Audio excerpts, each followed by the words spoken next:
The text came through at 1:42 a.m. She's having second thoughts. You should offer her an out before she hurts you both. I stared at the message until the words blurred. It was from Emily, Lena's maid of honor, her best friend since college, the one who cried during her engagement toast and said I was the best thing that ever happened to her. My heart stuttered, then slammed against my ribs like it was trying to claw out of me. The glow from my phone painted the room in a cold blue, throwing shadows across the half-packed moving boxes.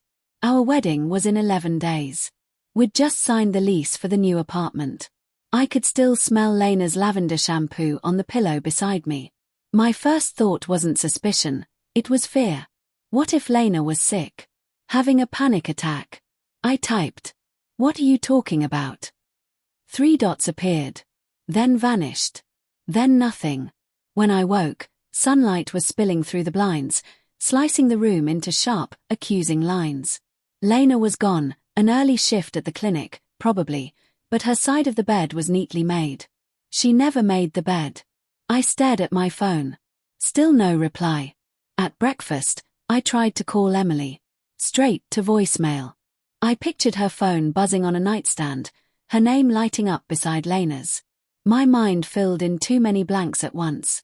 When Lena came home that night, she was humming. Humming. She dropped her bag, kicked off her shoes, and kissed me like nothing had happened. "Hey, you," she said, smiling. "What's for dinner?" I almost asked her then, but the words snagged in my throat. Instead, I watched her move around the kitchen, her ponytail brushing her neck, her laughter bouncing off the tile, and every sound felt suddenly artificial, rehearsed. "Everything okay?" she asked. "You look, I don't know, distant." I smiled back. "Just tired."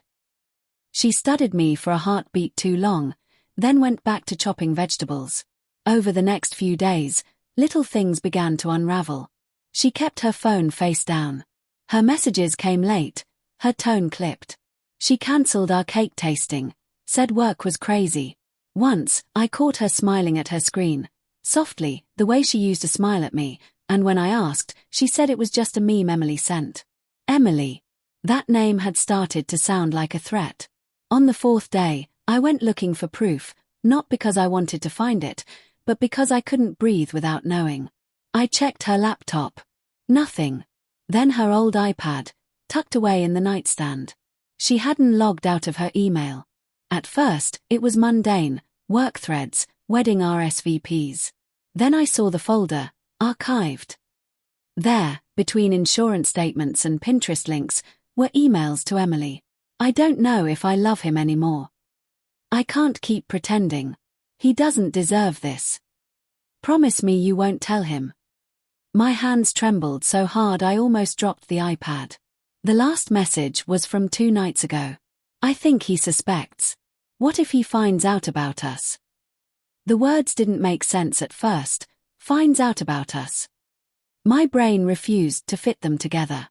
But then, slowly, cruelly, they clicked. Us. Not me and Lena. Lena and Emily. When she came home that evening, I couldn't look at her. My skin felt too tight for my body. She leaned in to kiss me, and I stepped back. "What's wrong?" she asked, voice small. "Emily texted me," I said. "She told me you're having second thoughts."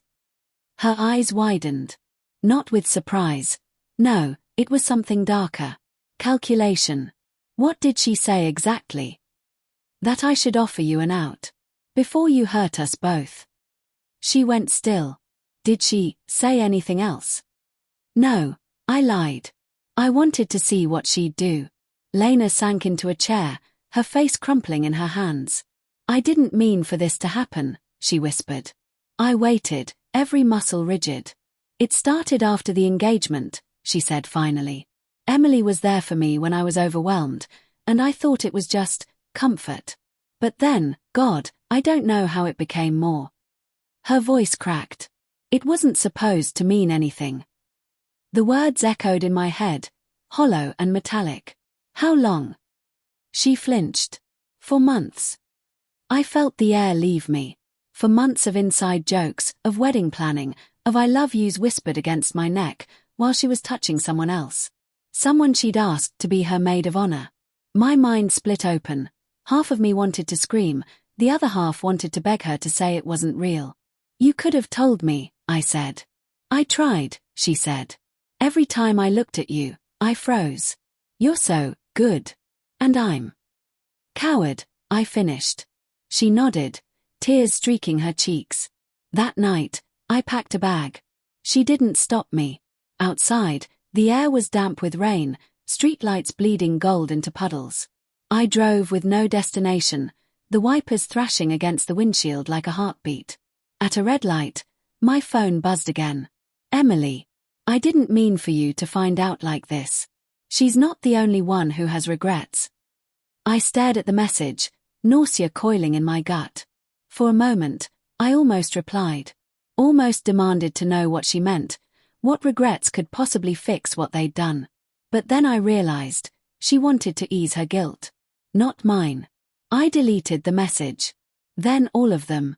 The rain kept falling, steady, relentless. Somewhere behind me, 2 women were probably crying over what they'd lost. And yet, in that endless downpour, I felt something like clarity, raw, painful, but clean. Because betrayal, I realized, isn't just the breaking of trust. It's the quiet moment after, when you understand that love, once fractured, doesn't make a sound when it dies.